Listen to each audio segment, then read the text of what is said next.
કેશોદના કરેણી ગામે સોનલ બ્રિજ નિમિત્તે સોનલધામ કનેરી ખાતે ભજન ભોજન અને ભક્તિ ત્રિદિવસ કાર્યક્રમનું આયોજન। કેશોદના કનેરી ગામે આજે 100મો પાટોત્સવ અને સોનલમાના 100 વર્ષ પૂરા થતાં 3 દિવસનો કાર્યક્રમ રાખવામાં આવ્યો, જેમાં આજે બીજના દિવસે મહ્યા ક્ષત્રિય સમાજની 100 બાળાઓએ કળશ અને 100 ધ્વજાઓ સાથે ગામની અંદર આવેલ બુટ ભવાની માના મંદિરેથી ડીજેના તાલે વાજતે ગાજતે 1 કિલોમીટર મંદિર સુધી શોભાયાત્રા કાઢવામાં આવી હતી।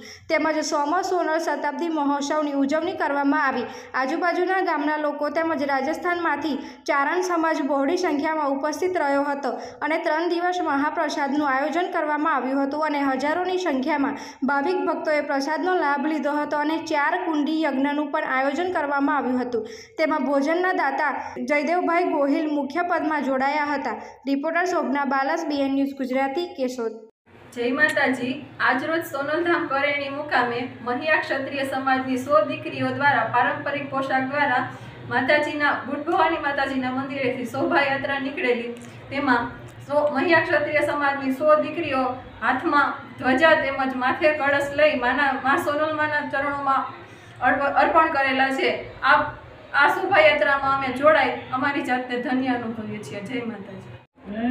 જેની ભેળી હોય સોનલ માતા એના દુઃખ દર્દ મટી જતા। મા સોનલ હોશ સુધી ગઈ અને આજનો જે પવિત્ર દિવસ છે મા સોનલનો જન્મદિવસ છે અને એમાંય પણ 100મો જન્મદિવસ, એટલે સેવકોમાં ભવિકોમાં એમના પ્રત્યેની જે શ્રદ્ધા ધરાવે છે એ લોકોના દિલમાં આનંદ હિલોડા લઈ રહ્યો છે।